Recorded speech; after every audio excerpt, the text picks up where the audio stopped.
Elles sont réputées très dangereuses du fait de leur toxicité. Elles sont capables de provoquer la mort, les blessures, une incapacité temporaire ou encore une irritation sensorielle. Les armes chimiques et leur utilisation préoccupent la communauté internationale. Aucun pays ne reste insensible à leurs dégâts. Le Togo a pris la mesure de la situation en mettant en place l'autorité nationale pour l'interdiction des armes chimiques. Son président est notre invité sur ce plateau, professeur Bruno Poyordé. Merci d'avoir répondu à notre invitation. Merci, M. Bayeva. Question scolaire pour commencer. Professeur, qu'appelle-t-on concrètement une arme chimique? Bien, merci, monsieur le journaliste. Je voudrais avant tout remercier votre direction de m'avoir accepté sur votre plateau et vous personnellement. Donc maintenant je peux répondre à votre question qui est toute simple. Armes chimiques, elles utilisent les propriétés toxiques des produits chimiques pour tuer ou pour blesser. Les armes biologiques utilisent les bactéries, les virus ou les parasites pour tuer. L'arme nucléaire utilise la radioactivité pour tuer. Donc les armes chimiques utilisent des produits chimiques toxiques pour tuer. C'est tout simple que ça. Donc à partir de là, vous convenez avec moi que un produit chimique toxique peut, dans un sens ou dans l'autre, être utilisé pour tuer. Alors, Président, dans l'imaginaire collectif, les armes chimiques telles qu'on en parle relèveraient du domaine de l'armée. On a entendu parler de l'utilisation de l'arme chimique dans des pays comme la Syrie. Par exemple, en quoi le citoyen lambda est-il concerné? Très bien. Dans ma définition, si vous êtes d'accord avec moi qu'une arme chimique utilise des produits chimiques, alors pourquoi ne pas admettre qu'un monsieur lambda a l'esprit malveillant peut utiliser des produits chimiques et tuer. Donc, ça peut quitter de l'utilisation des militaires et tomber aux mains du citoyen lambda. D'où le IAC ayant pris la hauteur de la mesure des dangers, encourage le contrôle international ou international des produits chimiques, quel que soit leur type. Vous convenez avec moi que depuis ces dernières décennies, il y a une émergence inquiétante des groupements non étatiques qui prolifèrent de part et d'autre du monde. Alors ce genre de groupements non étatiques qui ne sont pas contrôlés, s'ils avaient entre les mains un produit chimique toxique, n'hésiteraient pas à l'employer. Vous voyez que c'est une situation assez inquiétante. Donc ça veut dire que les armes chimiques dont on parle échappent au contrôle même de l'État? Non. Les armes chimiques les produits chimiques que les armes chimiques utilisent sont étroitement contrôlés. Mais du moment où ce sont des produits chimiques, les autres produits chimiques peuvent être, alors ça échappe au contrôle des États. Ça peut échapper au contrôle des États, puisque ces produits chimiques sont aussi utilisés dans l'industrie. Dans des laboratoires? Dans les laboratoires, n'importe où. Les mêmes produits chimiques. Alors, Président, depuis le lancement des activités de l'ANIAC, vous avez mené des tournées de sensibilisation dans toutes les régions du Togo. Comment se présente la situation liée aux produits chimiques dans votre pays, le Togo? Bien, je vous remercie. Moi, j'ai été très surpris lorsqu'on est, pour la première fois, atterri à Sokodé pour les sensibiliser. Et le préfet m'a contacté et dit que c'est la première fois de sa vie qu'il entend parler des produits chimiques. Et que notre atelier était le bienvenu.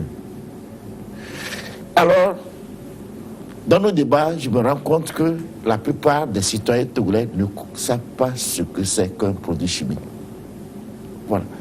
Alors, excusez-moi, je suis enseignant, je suis obligé de définir ce que c'est un produit chimique. C'est une substance qui a des propriétés physico-chimiques bien connues. Ça peut être l'odeur, la couleur, le goût, le point de fusion, le point d'ébullition, la densité et tout. Et cette substance peut être utilisée telle qu'elle ou bien être transformées pour obtenir d'autres substances et celles-ci aussi peuvent être transformées. Un exemple, vous prenez votre grain de maïs, vous allez le moudre, votre femme vous fait votre pâte, vous mangez, ça ne vous tue pas.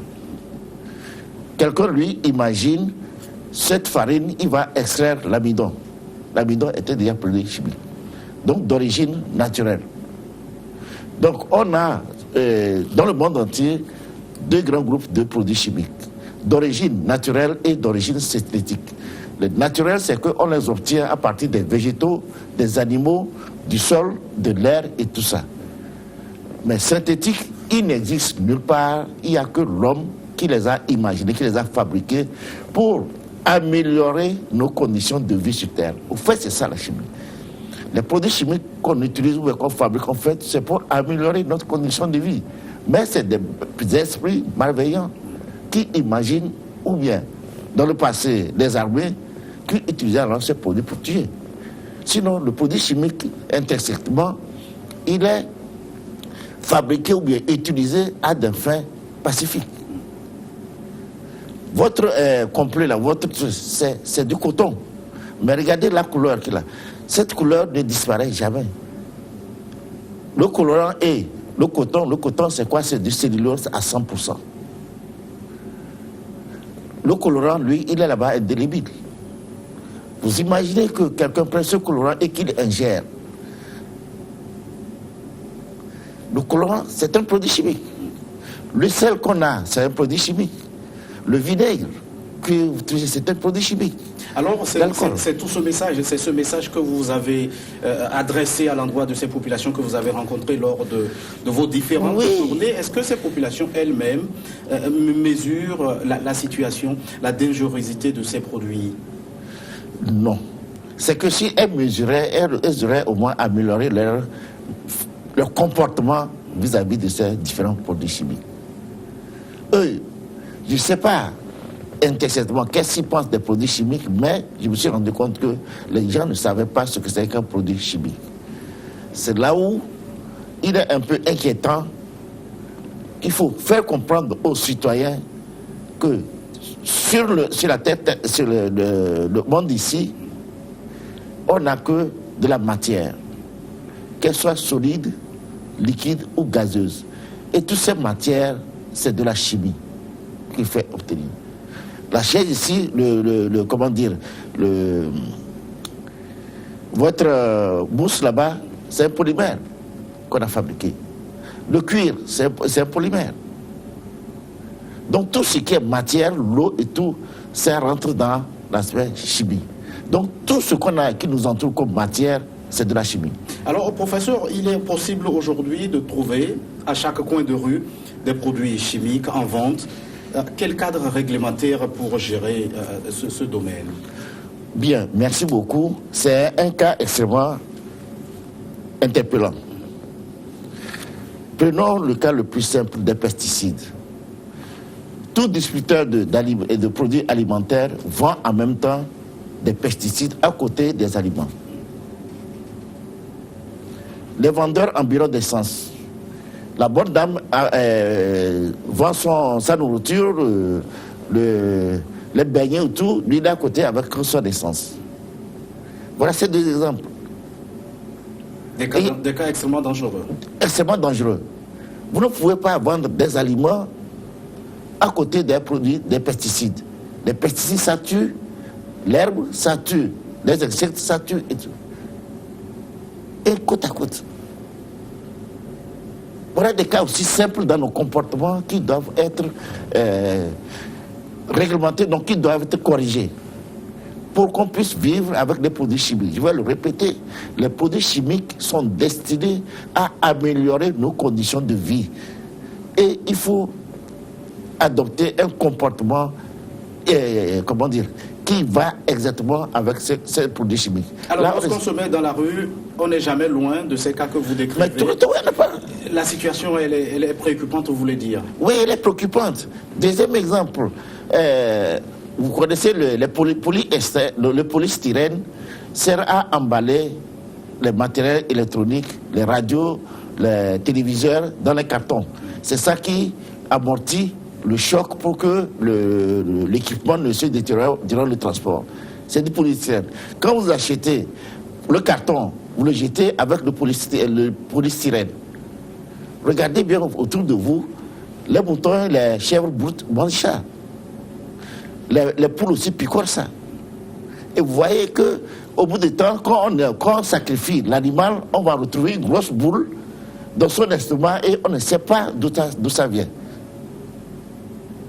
C'est notre cas. Bien, un exemple, vous achetez à manger chez la bonne dame et on vous sert dans un sachet en plastique. Un sachet plastique. Vous mangez, il y a l'odeur de l'aliment. Un chien errant qui a faim, il avale le sachet, il avale. Parce qu'il a senti l'odeur de viande et tout, il avale. Ce sont des comportements assez inquiétants, journaliers au jour le jour. Mais au-delà du chien ou de la chèvre qui va ingérer ces sachets, est-ce que l'homme lui-même n'encourt pas de risque en mettant des aliments dans ce sachet pour le manger? Mais bien sûr, il y a des réactions que nous ne voyons pas. Entre l'aliment, on ne sait pas les ingrédients qui sont dans l'aliment et probablement le polyvinyl chlorure qui a été utilisé pour faire le sachet. Il y a des réactions, parce que c'est la chaleur. Généralement, la chaleur favorise des réactions chimiques. Qu'elles soient lentes ou violentes ou très étendues dans le temps. La chaleur. Alors, Président, vous plaidez pour une approche participative dans la lutte contre les produits chimiques au Togo. Comment l'entrevoyez-vous? C'est très bien. C'est le problème que j'aimerais, franchement, que tous les départements ministériels s'asseyent pour mettre sur pied une politique nationale de gestion des produits chimiques. Parce que prenons le ministère de l'Agriculture. Il est doué pour gérer les pesticides et les intrants agricoles. L'environnement, vous le savez. La santé s'occupe des intrants dans les aliments et des produits pharmaceutiques. Et vous voyez, et chacun délivre des autorisations ou bien des agréments par-ci, par-là. C'est leur prérogative. Mais le ministère de l'Agriculture ne signalera jamais au ministère de la Santé que voilà, il a autorisé tel à importer telle chose. Et vice-versa. Donc il faudrait une institution qui va centraliser toutes ces données et que ces données circulent instantanément entre tous les ministères. Mais si un ministère donne un agrément, que les autres soient automatiquement avertis que tel importateur a été autorisé à importer tel produit, tel produit, tel produit. C'est tout simple. Et je pense que l'ANIAC, dans son jeune âge, je crois que l'ANIAC pourrait jouer ce rôle, de centraliser toutes les et construire une base de données pour tous les autres. Mais, vous savez, c'est une volonté politique aussi. Alors ça veut dire qu'aujourd'hui, ce n'est pas ce qui se fait. Alors, comment fonctionne l'ANIAC concrètement? L'ANIAC est une structure autonome, logée au ministère des Affaires étrangères. Et c'est une structure interministérielle. Il y en a 11 ministères, plus un délégué venant de la primature et un autre venant de la présidence. Ça fait 13 membres. Mais ces 13 membres ne sont pas impliqués dans leurs structures respectives de délivrer des agréments ou bien des autorisations. C'est une autre direction. Et dans un ministère, il peut y en avoir plusieurs directions qui sont habilitées à délivrer un agrément dans tel produit, ce qui est normal. Mais il faudrait maintenant qu'il y ait une synergie entre toutes ces structures pour qu'on sache qui importe quoi. C'est très important. On peut le faire. Avec un bon logiciel et un serveur et avec de bons électroniciens, on peut faire une communication, connexion entre tous ces ministères et même avec les postes frontaliers, le port, l'aéroport et surtout les grands postes frontaliers terrestres pour qu'on sache exactement ce qui se passe. C'est ce qui se passe au Maroc. Bon, on va en venir, c'est ce qui se passe au Maroc. Nous avons été mis en tutorat avec le Maroc, l'autorité marocaine. On est allé voir comment il fonctionne. Aucun produit, surtout des produits d'une certaine toxicité, ne peut pas entrer au port sans que tous les autres ports ne soient au courant. Et dès que, avant que l'armateur n'arrive, ils ont toutes les données sur l'importateur, la toxicité et la date et le bateau qui arrive. Le bateau arrive dans le port et immédiatement, il est convoyé. Il ne reste même pas plus de 5 minutes. Le temps qu'il reste, le temps qu'on le sort du bateau et qu'on le charge sur le camion prend la direction de la structure qui doit l'accueillir. On a encore en mémoire le scandale des déchets toxiques déversés en Côte d'Ivoire par un bateau.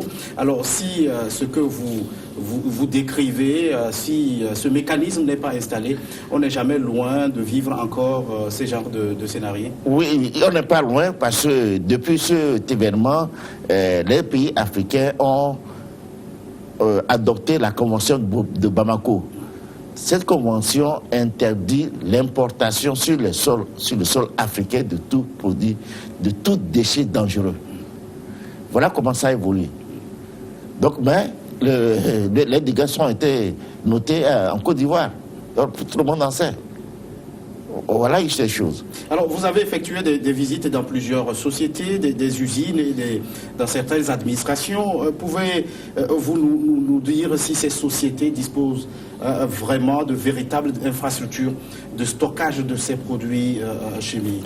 Bon, M. Guédieva, pour l'instant, nous avons visité que des sociétés ou bien institutions de l'État. On n'a pas encore touché les privés. Alors, à ce niveau, quel constat vous avez fait? Le constat est quasiment le même. À commencer par l'université de Lomé, les laboratoires de l'université de Lomé. Problème d'entreposage. Que ce soit des produits en cours d'utilisation ou bien des produits périmés ou des déchets. C'est quasiment partout. Cela se comprend. C'est des choses qui ont été conçues dans les années 70, 60, des fois même période coloniale allemande. Donc on n'avait pas prévu cela. Et ils sont toujours logés dans les mêmes locaux. Il n'y a pas de magie. On a trouvé ça. Alors, comment faire pour rectifier aujourd'hui le tir? Bon, merci pour rectifier le tir. De toute façon, il faut recenser tous les produits obsolètes, les déchets, et, à mon humble avis, mettre une structure pour les détruire ou bien pour les détruire. Et il y a deux méthodes de destruction, l'enfouissement ou bien l'incinération. Et moi, si on est très pressé, là, il faut trouver des fonds pour pouvoir enfouir ceux qui ne sont pas trop dangereux. Mais ceux qui sont extrêmement dangereux, là, il faut avoir un incinérateur pour le pays. Professeur Bruno Poyodé, nous allons marquer une toute petite pause, le temps d'une nouvelle édition de journal sur votre chaîne.